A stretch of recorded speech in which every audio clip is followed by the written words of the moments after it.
ang bagong James Santos' Channel.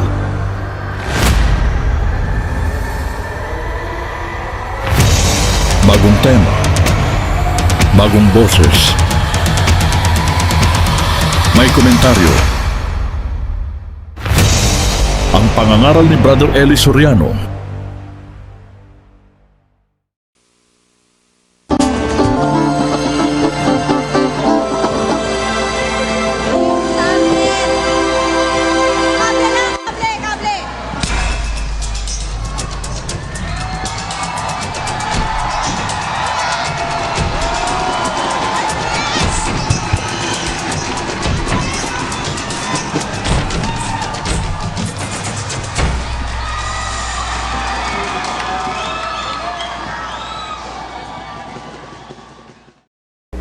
Ngayon, samantala, ibig kong ituloy yung ating pinag-aaralan nung nakaraan na alam kong hinihintay ng marami nating mga kababayan, yun po bang ukol sa family planning?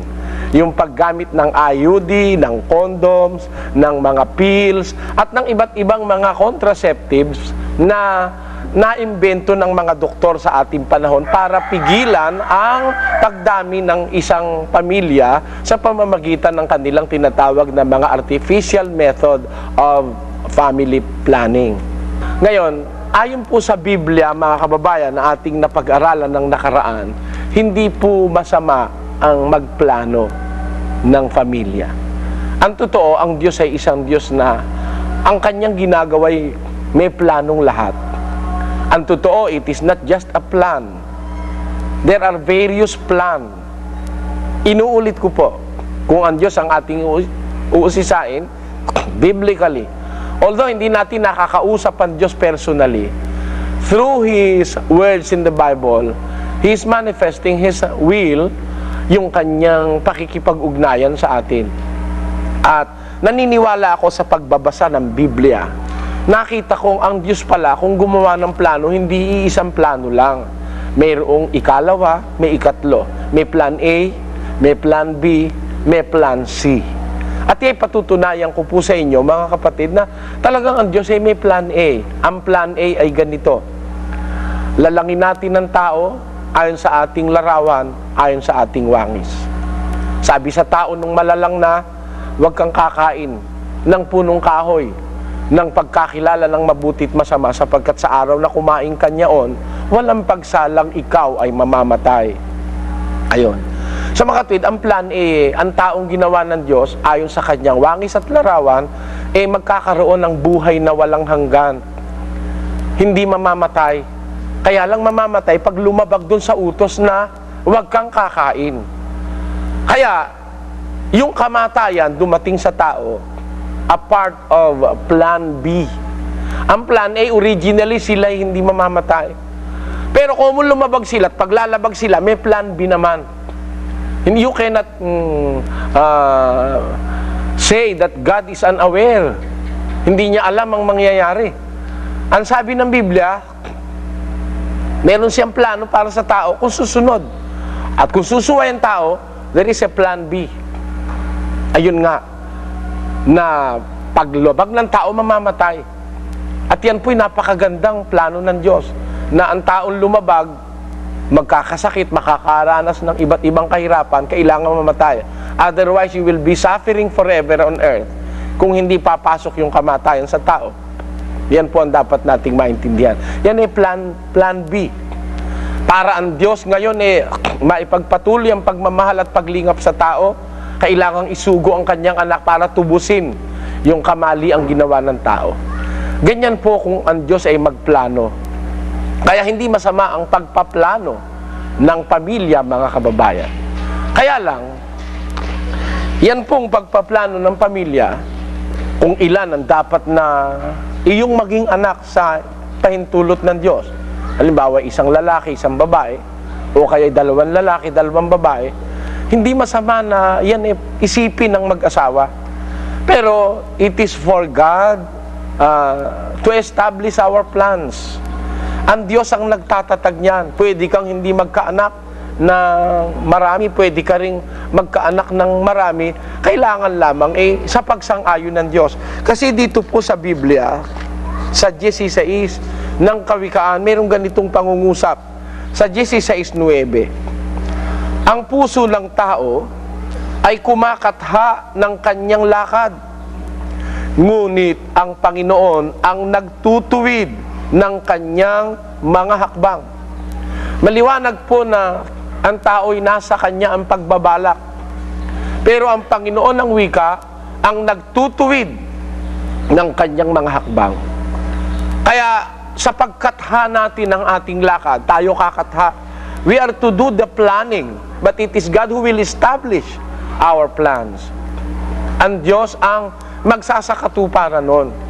Hindi masama na ang ating puso'y kumatha kung anong nararapat nating maging pamumuhay, lalo na pagdating sa pagtatayo ng isang pamilya.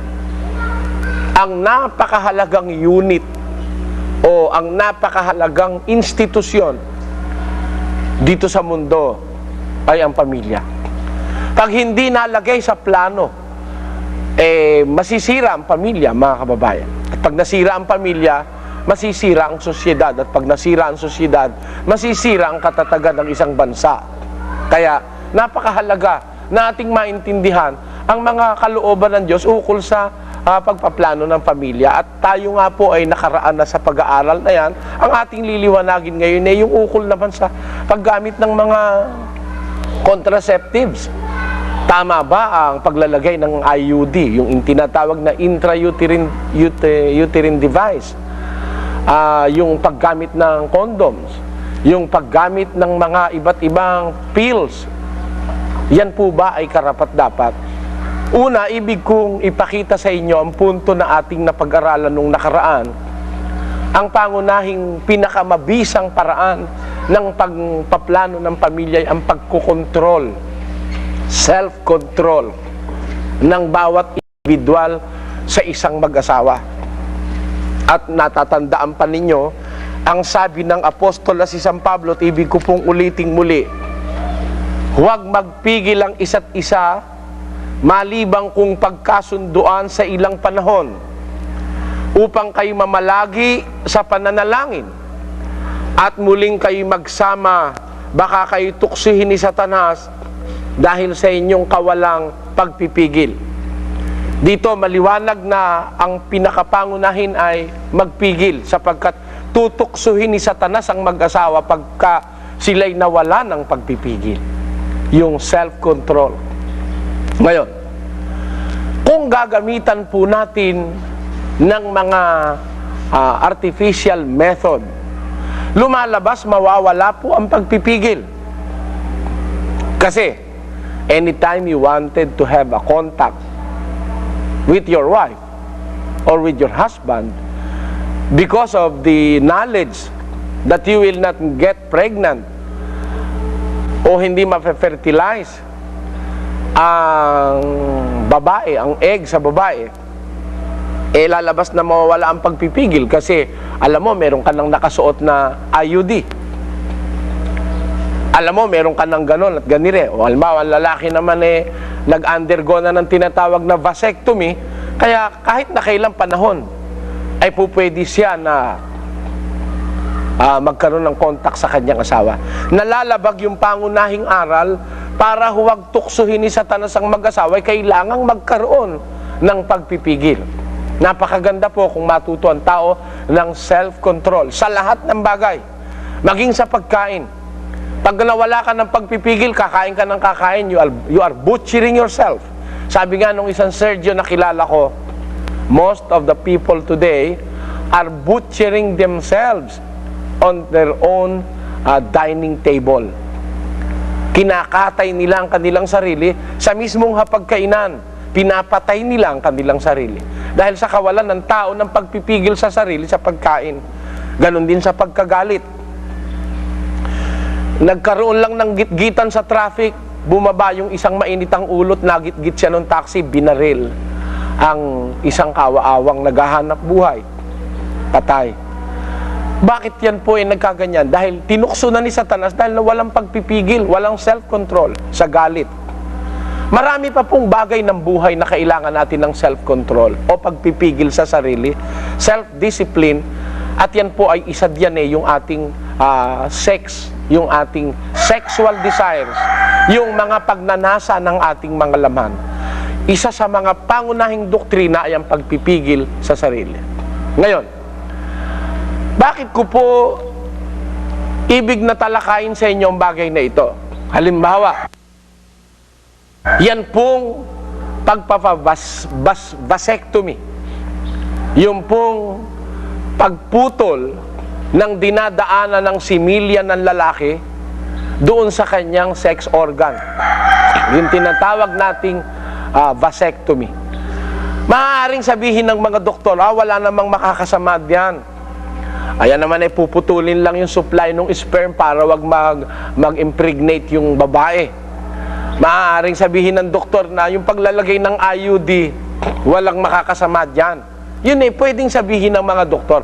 And I do not discredit the medical profession. Pero, biblically speaking, alam nyo, ang Diyos ay isang Diyos na makatarungan, ang Diyos ay isang Diyos ng layunin, ang Diyos ay isang Diyos na eksakto. Natatandaan ko, merong isang doktor noong araw na ang sabi, bakit ba itong appendix nilagay pa ng Diyos? Tatandaan ko po yung isang doktor sa Malolos, hindi ko na lang sasabihin ang pangalan.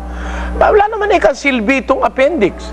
Bakit ito nilagay pa ng Diyos? Nagiging cause tuloy ng isang malubhang sa karamdaman, yung tinatawag na appendicitis. Wala naman silbi ang appendix. Yun ang sabi ng doktor. Ako'y nangiti, sapagkat sabi ko, kung inilagay ng Diyos yan, may silbi yan, yung appendix.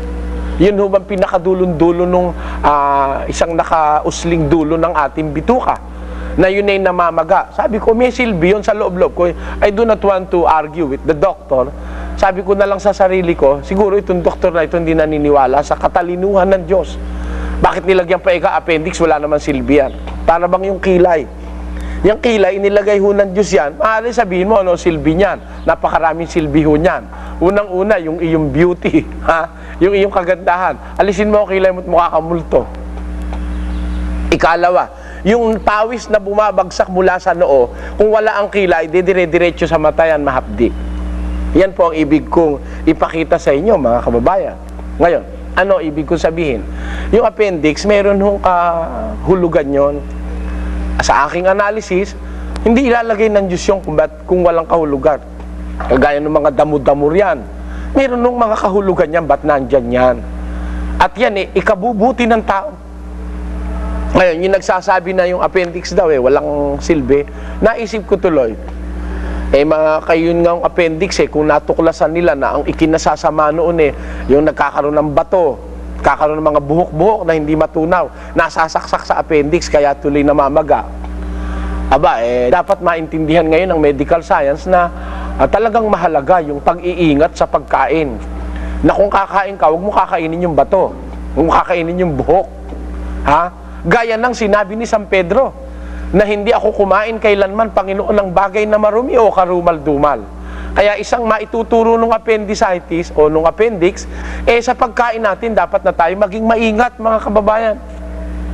Na hindi na lang basta kain tayo ng kain, sapagkat ya'y labag sa kalooban ng Panginoon Diyos. Gayon din naman yung paggamit ng mga IUDs, yung paggamit ng mga condom at nung iba't ibang mga contraceptive. Yung ibang relihiyon outrightly, masama kayang condom. Sino nagsabi sa'yo na masama yun? Nasa intensyon yun. Yan ang batas ng Diyos, ang kinukuha yung intensyon. Halimbawa, ang isang lalaki at isang babae nagsasama, nagpipigil, dumating doon sa point in time na hindi na sila makakapigil doon sa sexual desire nila, doon sa nais ng kanilang laman. Hindi naman po pwedeng magbuntis si babae at nanganganib ang buhay ni babae. Halimbawa, mayroong babae nanganganib ang buhay pag nagbuntis. O hindi ba mas maigi na yung gumamit ka ng kondom? Hindi ba? Because of the sake of the life of your wife or your partner. Doon ba sasabihin mo, ang paggamit ng kondom ay masama? Kaya ho sa palatuntunan ito, binubuksan namin ang kaisipan ng aming mga kapatid, ng aming mga kababayan, na kung bagaman yan hindi advisable, yung biblically speaking, hindi advisable yung mga artificial contraceptives na yan, ang artificial methods of family planning, dahil yan nag-aalis ng pagpipigil. Nag-aalis yan ng self-control at self-discipline. Pero there are times na pwede nating magamit, halimbawa ang condom, hindi ko sinasabi yung IUD, yung condom, kung halimbawa ay dumating dun sa punto na hindi mo na talaga mapigil ang iyong sarili. And that desire of yours will endanger the life of your partner. Bakit hindi magagamit ang condom? Anyway, wala namang harm na magagawa ang condom. Maaari ko ikukumpara natin sa pills, no? Mas may magagawang masama yung pills. At yung mga IUD, kung minsan nagkakaroon ng aksidente sa loob sa pagpapasok ng IUD sa sinapupunan ng isang babae. Kaya po kami nag-a-advise na huwag silang gagawa ng ganyan, yung aming mga kapatid. Kagaya halimbawa nung pagpapa-vasectomy. Sasabihin na iba, wala raw kaugnayan yun, basta't puputulin lang. Yung natural processes of the body nahahamper. At hindi pwedeng sabihin na guaranteed na 100% na hindi makaka-apekto yan sa health ng isang lalaki pag siya na vasectomy. Kasi that is hampering. That is controlling the natural processes of the body as it was intended by the Almighty Creator. Na iiba yung proseso ng katawan ng tao pagka ginawa mo yung vasectomy o kaya yung tinatawag na iba't ibang mga pamamaraan na ginagawa para huwag magkaanak ang tao. Natural process yang ang tao ay nagpo-produce ng sperm, at those sperm, there are times na dapat yan makalabas sa katawan ng tao. Yan natural processes of the body. Pagka yan pinutol mo through vasectomy, hindi natin magaganat yung 100% na yan walang magiging masamang epekto sa tao. Sapagkat sabi ko nga sa inyo, ang Diyos ay isang eksaktong Diyos. He knows better than us. Alam niya ang pasikot-sikot ng ating bodily constitution. Kaya naglagay siya ng lahat ng mga elemento ng ating katawan na hindi natin dapat na panghimasukan ang natural processes na yan, kundi dapat na ating sundin ang kalooban ng Diyos. Kaya sinasabi ko sa inyo, mga kababayan, hindi po kami tutol sa paggamit ng condom, pero under certain circumstances, yung paraan na hindi magwawala noong sinasabi ng Biblia na pagpipigil sa sarili. May mga pagkakataong ganyan. Kagaya nung sinasabi ni iba, yun daw masturbation is a mortal sin. Hindi ako naniniwala na masturbation is a mortal sin. Why? Conforme sa intent of masturbation. Sometimes a male masturbate because of the advice of a doctor to count and to monitor the mobility of the sperm para malaman kung sino ang may diferensya. Yun bang babae o yung lalaki, ba't hindi sila nagkakaanak?